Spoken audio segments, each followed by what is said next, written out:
Hey, everybody. Welcome back to this. I'm your host, Shauna Griffiths. And today's Real Talk is with a real leader who I'm so excited to have on today. And I'm actually really grateful that he's become a friend of mine. Michael Taylor, thank you so much for joining. Welcome. Thank you for having me, Shauna. I appreciate it. Yeah, so glad. So folks, I'll give you a little bit of a look into what we're going to talk about today. So of course, we're going to talk about career evolution. And a little bit of self-evolution as a part of that. We'll talk about selling related to Mike's role as a senior account executive for Microsoft.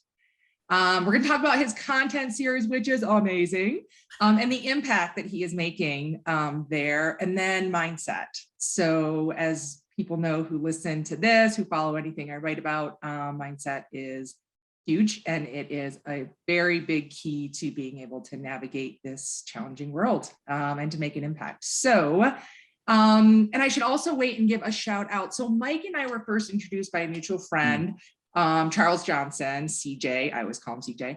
And then we quickly realized that we had a lot of other people in common, like the great Courtney Carter. And I was thinking about this morning, Mike, like there's one thing that's like, but all three of you that I just love is that authenticity, that sense of self and that realness, and also making an impact and using your voices. So you keep good company. Thank you. Yeah, super grateful to have them as friends. So shout out to CJ and Courtney. Like I still text them randomly at the most craziest times. So yeah, amazing people. Yeah. So, all right. So we're going to jump into this looking at your career. And so you've worked at some pretty baller brands with ESPN, NBC, Universal, Under Armour, the blue chip brand itself, Microsoft. So congratulations on your journey. So I would just love for you to share, like, you know, what's it been like, and how have you made your choices, you know, that mark your evolution to your various roles? Yeah. I guess I'll first start off by just saying thank you again. I can't say how much I appreciate and value you as a friend, colleague, peer. Just really, really grateful for our friendship. So to answer your question, to be honest with you, I think there's this social statement of everyone saying I never really intended of getting into media or advertising, and it rings true to myself as well. Coming out of college, I was very much so trying to make it like a professional athlete route, or either boxing or just something where I wasn't sure where my direction was going to go.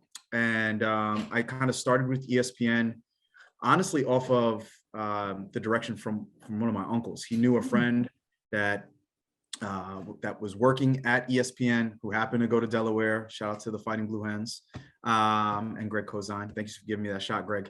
And I pretty much just sent him an email introducing myself, telling him how hungry I was.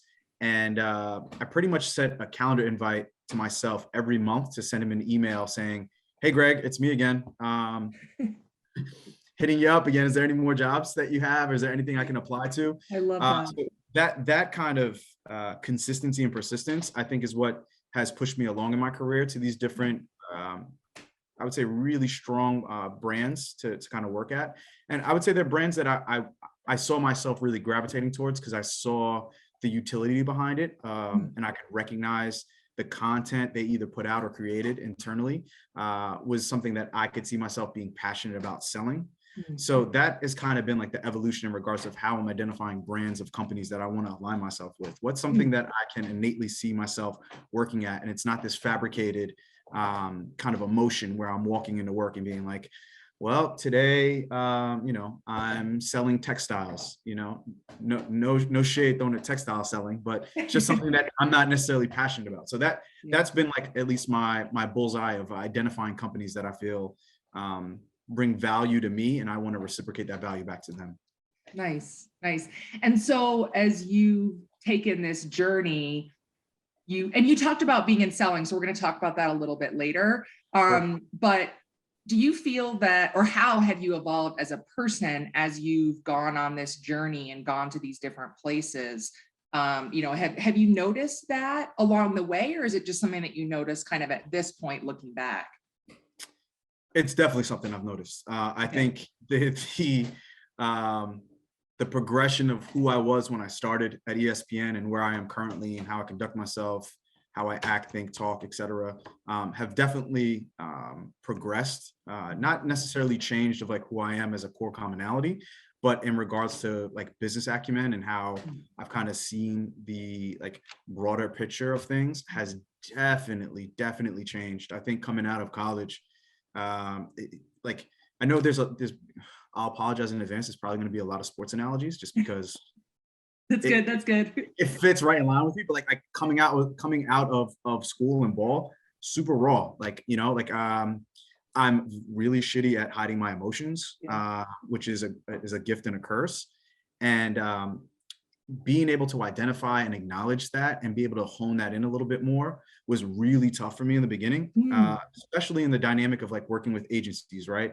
And you go being on a football field where it's like it's very competitive, it's very aggressive, it's very kind of putting yourself out there to kind of shine, and it's more so action first and then get recorrected and kind of course correct from there moving forward. I would come out the gates like super hot. So if an agency person called me and like they were rude or they were assholing me, it was really tough for me. Yeah. I'll never forget, like I hung up a phone once and I was like, man, what a dick. And the phone didn't hang up correctly. And and my AE at the time, shout out to Sal Toludo at ESPN, he like called me in the office and was like, dude, you got to rein this in, man. Like, I love the passion. I love how you feel, but like, you got to check this. And that was like a real moment of clarity for me, Yeah. that I think started my journey to being more self-aware of not only how I showed up, but how I authentically showed up to be who I am.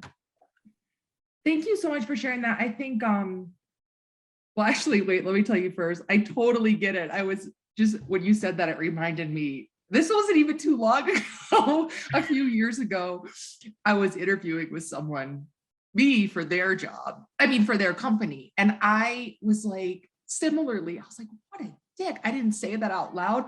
But what I did was I at the end of it, I blew, like, blew a raspberry. I blew a raspberry in the phone. I didn't know that. I didn't hang up. And I was like, okay, Shauna, get it together. I mean, you're just like, I don't. So I guess the reason why I give that is because I think like these are things that we have to constantly work on. And like, I think it's so great that you realized it at that time. But I love that you talked about this part of your evolution, because I think a lot of times as we're going through our career, we're like, do I have these skills on my resume, or do I have, I look at a job description, do I have these skills? And I think people, it's really important to start to understand that there's so much opportunity for evolution aside from that. And that's, I think, where the difference comes in, especially for really effective leaders. So again, thank you for sharing that. So okay, so you actually just shared that. I was going to ask you like one of your biggest lessons, but I think some of that was pretty evident in what you just shared. That one definitely. One, I was like kind of well, no, not kind of. I was embarrassed definitely because Oh, yeah. like your card is showing, right? Like there's some vulnerability there. And two, like that for me, that was definitely a pivotal point in regards to kind of rechanging the trajectory of how I want to be seen, Yeah. how I want to be able to control my emotions and also control where my career is going. Like, yeah, that was definitely a big recalibration of like where I saw myself going. Yeah, that's great. So I mentioned this a minute ago. So I want to get to it, is selling. So you actually, the function of your role is selling. Right. And a lot of people cringe at the idea of the word, the mention of the word. So did you always embrace it? And I would love, you have such a great perspective on selling, which I wrote it down, so I don't usually look at notes, but you talked about the dynamic storytelling and recalibrating people's minds. So I would love for you to school us a bit in your philosophy on selling and how you got to embrace it. Yeah, for sure. It's funny because knowing that I was going to be doing this conversation with you, I've been thinking a lot about my journey in general. And my dad, it was pivotal growing up of being like, listen, I don't care how athletic you are, you're going to have to get a job at some point. And the character building jobs I've had over the years have really, I think, shaped me on how I feel about selling. A lot of my jobs had kind of an avenue of selling to them. So I think that it all came down to kind of these jobs primed me to be where I am now, so that I almost feel extremely comfortable. And it also kind of dovetails into habits. It really laid the foundation of kind of creating really good habits that can cultivate change. And I think once you kind of form habitual routines, you can truly train your brain for growth. So I guess in terms of like overall selling, I love the dynamic of someone being opposed to what I'm presenting and trying to almost debate, in a sense, for lack of a better term, about why this creates a synergy with what they necessarily hold the keys to. I think being able to not only identify and read them is a challenge that I enjoy. Being able to find commonalities between the two and common ground, I think, is a great thing that you can really identify. And I think another thing that comes back to what, and this is personally speaking, what makes great sellers are people who have overcome a lot of adversity. For myself, I've overcome a lot of things. And I think there's this misnomer that if you have problems, you're not necessarily primed for success. And I think creating that like durability aspect mentally and physically at times is what creates such a strong guttural feeling to, if someone's opposed to what you're selling, you look for other ways to kind of find a way to realign the conversation to move back in a positive direction. So long slide into second in regards to like what really makes a good seller. But I think it really is a multitude of different core competencies that really build off of identifying yourself and your brand, what you're selling, what are the commonalities that resonate between the two, and kind of being able to build off of them so that you can find levels of agreeability between the two. Definitely listening, and I mean active listening, like looking people in the eyes, understanding what their problems are before you start to sell them and pitch them. And then providing value and like solution-oriented selling. I think far too long do we come in with like, this is what I have, look at this. How does that relate to my problem and what I have? So if you can't actively listen and empathetically try and sell to where the gaps are for the people that you're pitching to kind of align with the product that you're pushing, I think it's a big miss if you don't empathetically and consultatively listen and see where there's overlap when selling. Absolutely. Empathetically and consultatively listen. That was really well said. And I think it's so important, like throughout my career, I've had different parts of my roles were always in selling. And so as you're talking about it, I can definitely identify with that. And the reality is, to some degree, everybody's always selling, whether it's selling your own brand, selling your, pitching yourself, so I think it's really good for, if anybody's listening and you're not in a selling role, I still think it's really relevant, the things that Mike just shared. So thank you so much for that.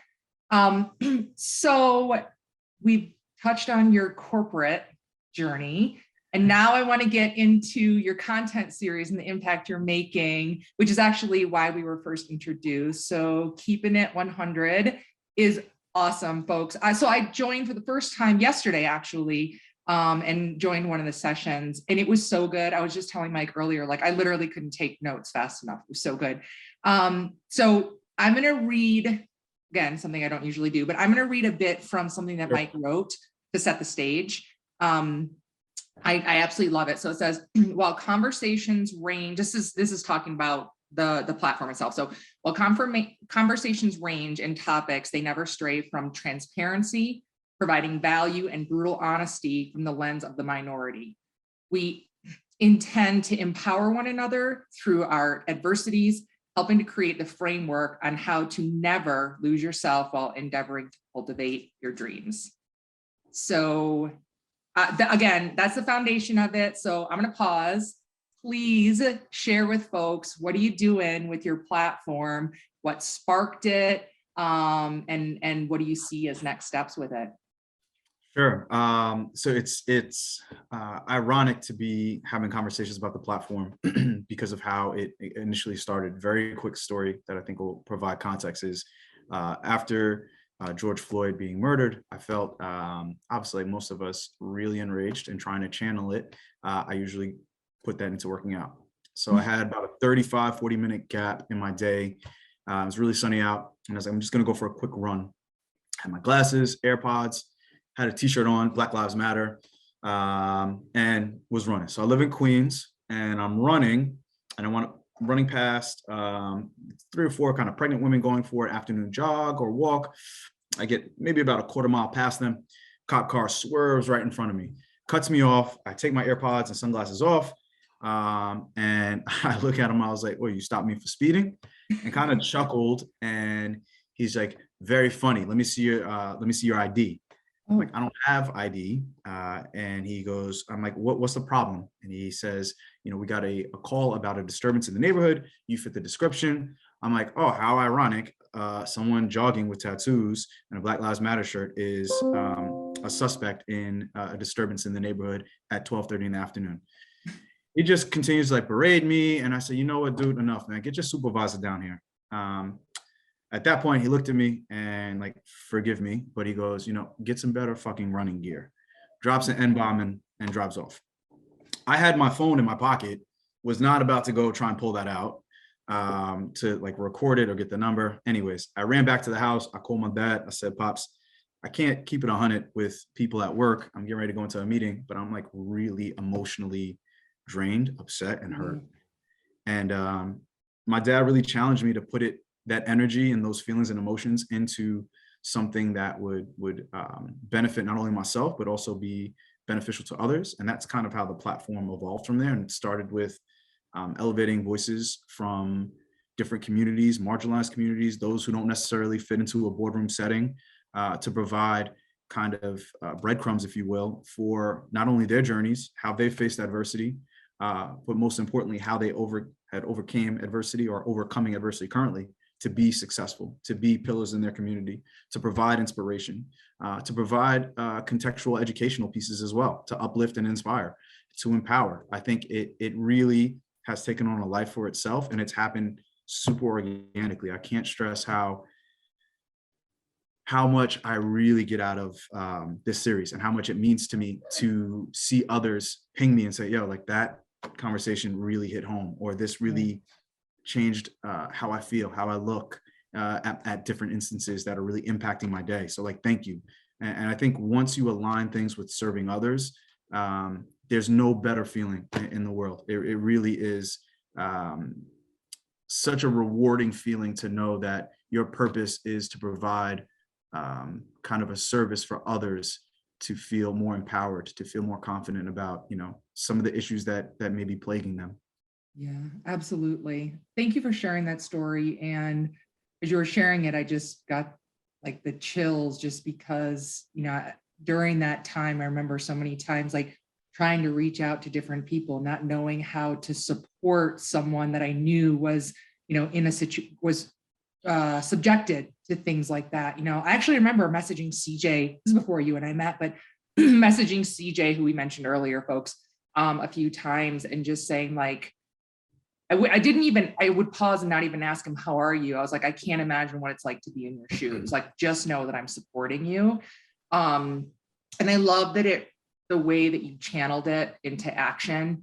And you did it in a way that's really unique to you, to the point, like you feel so passionate about it and we're able to make an impact. And I think like, it is just so key when we are feeling that we need to do something, we want to do something. There are so many different avenues, for myself. Part of how I started this platform was because during that time, I was like, I need to do something. And, right. I'm not someone who's going to go to a protest or a march.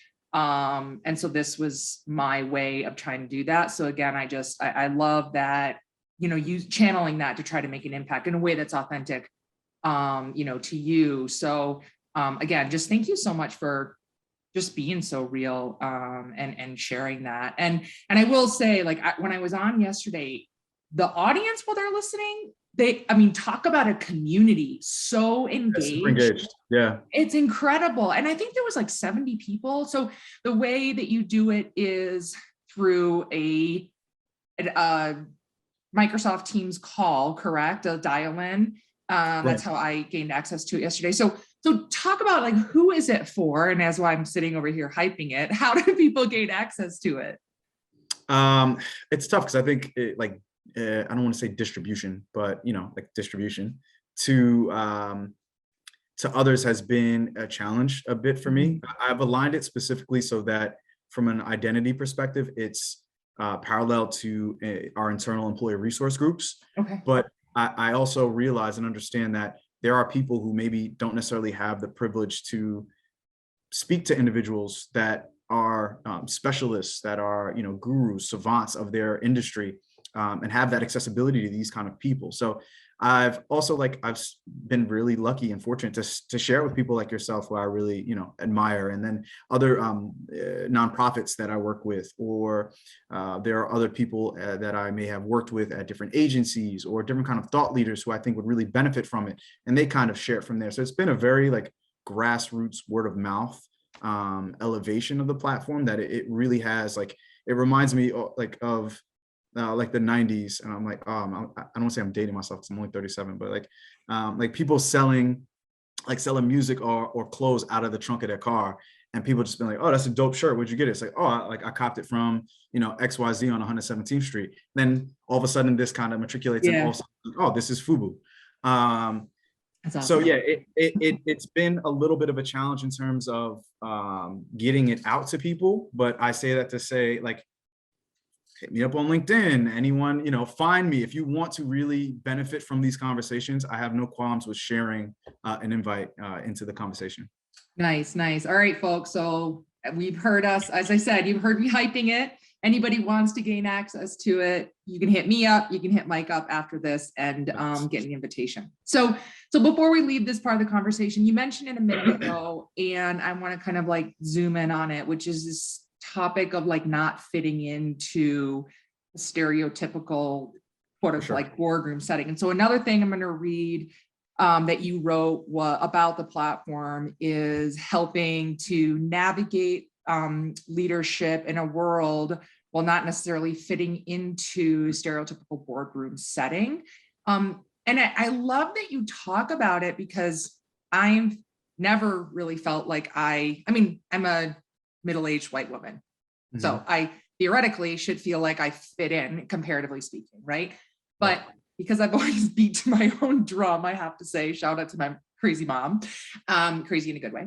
I just never really felt like I fit in. And I remember going through it, even as a kid, right? I didn't fit in, obviously not boardroom, it didn't really fit in. And then over time, I've learned I actually embrace that, but it is something that is a part of my evolution story, right? And so, and I don't think people talk about it enough in the corporate world, that not everybody always feels like they're fitting in, and that can create difficulty in your evolution in your career. So I would just love to hear your thoughts about that. How has it been your experience, and how has that changed and evolved during your career?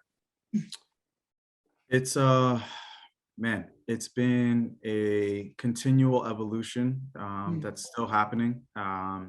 It's funny because I kind of have this, I forgot where I heard it, but it's kind of like a saying that goes good times create weak people create bad times create strong people create good times. And it's, to me, I think that embodies this kind of chip on your shoulder kind of approach to wanting to achieve greatness. And those are kind of the embedded kind of personality traits I would really look for in leaders. And I didn't necessarily relate to some of the leaders that had that chip on the shoulder kind of approach to how they were doing business. It was very much so a reactionary as opposed to responding leadership, kind of trickle down. I don't want to say dictatorship, but kind of here are our marching orders, and let's follow it. And there wasn't really this kind of roll up the sleeves, we're going to get in this and grab the shovel together and start moving in the same direction. So It's been it's been a journey and a process to see and align myself with those who I really admire and can um, hope to kind of learn from. I think the main key I really try and look for in terms of leaders and people who I want to work for in terms of like the corporate setting are like, how much can I consistently learn from them on the daily basis, even if it's little small mannerisms, excuse me, and like idiosyncrasies that are going to, improve me that much more. I think those are kind of the things that I look for when I'm looking at that corporate setting from a leadership perspective, and I just wasn't necessarily getting that. And I think that's something that we all kind of struggle with because we want to see versions of ourselves in these successful settings. And I think there's definitely ceilings where we're limited, where we don't see ourselves in the respective roles that we're working within. And it's going to be a consistent battle. I think that's where you have to really check your emotions and kind of understand that you have to be that litmus to spark that change and to start to change the trajectory of how that boardroom is looking. Yeah, absolutely. I think there is, to your point, there is that like continual evolution, and doesn't mean that it ever gets easy. Right. I remember earlier in my career when I was working in, sports and entertainment, the eye of the basically the eye of the needle in it, and often being the only woman in the room, or walking into a conference and being one of the only women there. So I remember at times it feeling hard at times. And there's different things that I feel are, I feel don't fit in. But it is something that just over time is really looking to like embrace that, change that, and look for, I love that you talked about like what you look for in leaders, and continue to work on that evolution. So I'm glad we talked about that one. So the last big topic I have here is mindset, which as I've gotten to know you, it's like every time I talk to you, you share just a little bit more of yourself, your mindset, a little nugget. I just love how transparency and tension are so core to who you are and how you operate. And part of that is you shared something with me about like betterment daily, as a concept, like being better daily. Yeah. And the thing is like, that's not, people can say that, it's not always easy. If the day that you got, approached by that cop, whatever the challenges are that you're facing, I feel like if you have that mindset, we have to constantly work on it, right? So I would love for you to share, like, where did you come up with that? How do you operate with it? And then, but also how do you nurture it and fuel it so that you can stay true to it every day? It's super hard. It's something that you have to be really consistent with. I always say this, I say it at the gym to like people I work out with, but I also say it to like a lot of my colleagues, like consistency over perfection every time. I don't want to, to give off this impression that that kind of mindset and emotional regulation and evolution is something that just comes easy to me, because it damn sure doesn't. I ruminate, I brood. Like most people, I overthink things. So I think there has to be an acknowledgement on yourself of like level setting, of identifying what your values are and the things that you want to work on, and kind of being self-compassionate in regards to where are your gifts versus your gaps. And saying, I may be really good at, not sweating the small stuff, but then I also like maybe have these large goals that aren't really realistic in terms of being digestible. Maybe I need to create smaller incremental steps of how I see myself progressing. And then like, how can I hold myself accountable to those steps? And if I miss one, am I going to, reset myself back to like a negative perspective? Because I'm like, damn, like you were supposed to do this, you were supposed to do that. I really try and prime and start my day with like little pockets and windows of where I can self-serve. And that can be from meditating. It can be from waking up and just saying a couple really kind words to myself, taking some deep breaths and kind of, again, priming what I'm grateful for, where my gratitude lies, who I'm grateful for, and then who can I serve that day. I at least once a day try to give a really intentional text or email or something to someone that like serves them. And it's not like, yo, that was a great comment you made, or, I love those sneakers you posted, or I saw that picture of your kids. It's like, hey, like, I really appreciate that post you made about, dealing with some tough emotions. Like, I too suffer from that. I've been doing some journaling. Like, what are you working on that you're doing that's really helping you? And getting to the crux of like something that's really impactful and just meaningful in terms of a thing that you're grateful for to someone else. One, I think it serves them, but it also serves yourself. So long-winded answer, but I think there's a multitude of different things that you can do that are self-serving, but you have to be consistent about it. If you're not consistent, you're just kind of going to be in this limbo area of kind of progress, regress.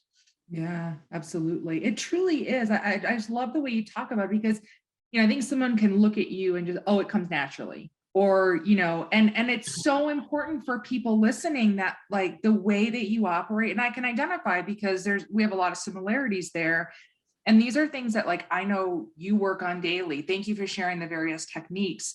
I work on daily, and, and as you said, like, yeah, some days are going to be better than others, and you have to kind of meet yourself with some grace in that.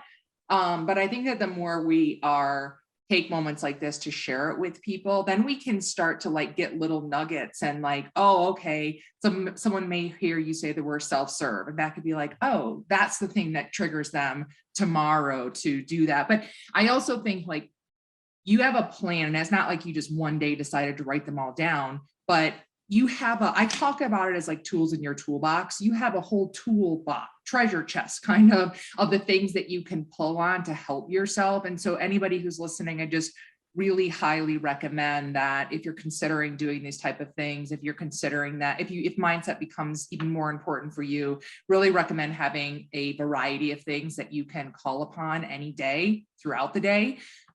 Because, as you and I were talking recently, like, so there's times your inner voice gets kind of shaky, self-doubt comes in, all of that. And so it's great to have those little and big things that we can do. So just one last thing is, you gave your own example and that happened around the George Floyd incident, and like we were also talking about this, like just the challenges that we've been facing over time, especially in the last couple of years. As a young Black man, I'm sure, like, I can't even imagine, as they said about CJ, I can't even imagine what it's felt like along especially these time. I think, even as I was sharing with you, like on MLK Day recently, I was spitting angry that it's 2022 and we're still fighting for voting rights. And so I think, I don't know, I just wanted to say, like, I think that I bet that some of this mindset work that you've done and honed has become incredibly important, especially during these last couple of years. Yeah. I like, there's definitely something I would love to share that I think has been really impactful. It's been something that I've learned throughout this pandemic that's been really helpful for me. And I don't want people to think that this is, it could be overwhelming, right? Like name dropping all these things that you can be doing, but like you really have to major in the minor things and like pick up one or two things that you feel you can do consistently. Right. And that's going to start to pave the road towards a healthier lifestyle. There's an old saying, I can't remember who said it, but like a healthy person has a million dreams. A person who isn't has one, right? So like you have to really start cementing these kind of like practices. And I think one that is very easy to do, and there's kind of 4 pillars that create this overarching technique is self-discipline, self-distancing. Because I think this is a practice we can do really easy. You don't have to go out and really buy anything, books, etc. And it really stems around 4 different pillars that I think encapsulate self-distancing, and it's visualizing an observer. So that's like really encouraging yourself to be a fly on the wall and observe that challenging experience, and separating it and saying like, oh, like what would The Rock do in this situation? What would Bruce Willis in Die Hard do? What would Batman do? Like just separating yourself and like being an observer to the instance that you're experiencing, and kind of creating that distance to be like, okay, how would they respond to it? Then secondly, it's avoid using the word I, and kind of use a third person conversation. Huge Knick fan. I have a hat on right now, it says New York or nowhere. So forgive me, all my Knick people, for this analogy. But when LeBron James was talking about going to Miami, he said like LeBron James has to do what's best for LeBron James, right? So being able to use your own name and a non-first person pronoun during self-talk, you're able to see social stressors as challenging rather than threatening or like kind of anxiety provoking. That's really big, right? Like when you're in the crux of like shit hitting the fan, it's being like, Shauna, like you've done this before, you can do this again. You've been able to kind of identify this, a million different times. You have this, instead of saying I. Thirdly, it's journaling and meditating. I think though, even if it's 5 minutes a day, I try and journal at least 5 minutes a day. Expressive writing and meditating. This will allow you to just kind of use fewer negative emotional words, which I think you internalize those labels when you use those words. Like, I am stressed. The hell does that mean? Like it can mean a multitude of different things. Right. Last one is focus on your future self, which is kind of how I feel about this in 1 week, next week, a year, 2 days. You get cut off in traffic, like in 10 minutes, do you really remember what happened? I think if you take that same approach, all right, I get maybe some negative feedback on a connect or a perspective. Okay, like does that define who I am? Or does that diminish my value? So being able to focus on your future self and where you're going to be ascending to, I think is another thing that is like a pillar of self-distancing. So I think if you can do those things and kind of understand like life is in the transitions, like you have to be able to smoothly move through those transitions. Yeah. And I think these kind of pillars will create a really good toolkit for you to really serve yourself for that future self you're creating. Yeah, absolutely. And it's, as you were talking, I just got this thought. So many times people pour themselves into the work they do for a company. They pour themselves into molding their kids, into molding their staff. And folks, I cannot stress enough the importance of the work in molding yourself and finding these things that help yourself, because, I can say this from the adversities I've gone through since I was, very young. So like nobody's going to do it for you. This kind of work that we're talking about, and people will step forward and lend these type of words that come so authentically, and they're really important. So rewind, go back, listen to what Mike said, jot down those pillars.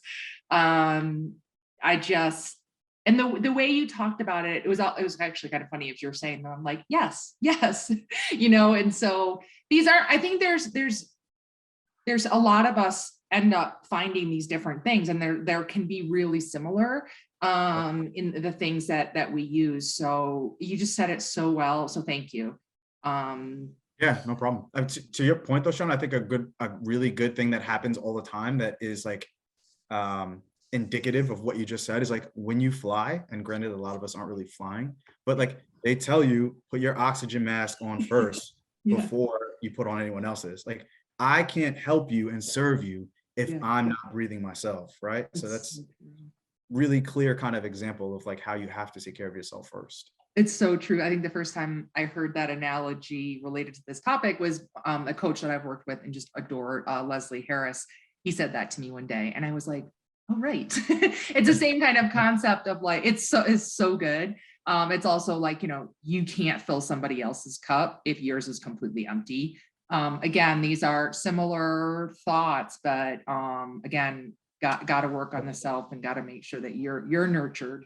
Let's see how many of these we can do. Like I was going to go with like, you can't measure your success off of someone else's ruler. Like, let's see how many of these we can get. I know. I swear, I think I would have to have you back on, because you and I could riff for days on this stuff. I know we should start our own list, but I will let you go, because I know you've got a busy day ahead of you. But before I do, is there any last one or two takeaways that you want to share with folks? Sure. So I think two things that have been really important for myself that I'm praying are applicable and relevant to others are, first, what you practice grows stronger. So that can be internal talk, what you do with your family, how you implement things at work, like whatever you practice in your private, you'll be celebrated for in public. So just whatever you practice, grow stronger, and that journey can start wherever you are currently. It doesn't have to be a timeline of I'll do this tomorrow, etc. And secondly, I think the intersection of kind of progress and pitfalls of your journey all really lies in your pause, and just like finding the strength in responding versus reacting, with understanding where you are currently is exactly where you're supposed to be. So like creating that time to just pause in moments of anxiety, of being overwhelmed and stressed, and giving yourself some grace and compassion. Self-compassion is something we all need to have more of, and just understand that like your progress is in your pause. Yeah, absolutely. Well, I feel like I needed this so much, and I hope folks that you get some light today, or anytime that you want to go back and listen to this as much as I did today, or even a smidgen, because I feel super filled up and full of gratitude. Mike, you're amazing, and I'll let you go. Have an amazing day. Thank you so much. Thank You're you. the Thank best. you. Bye. Thank you.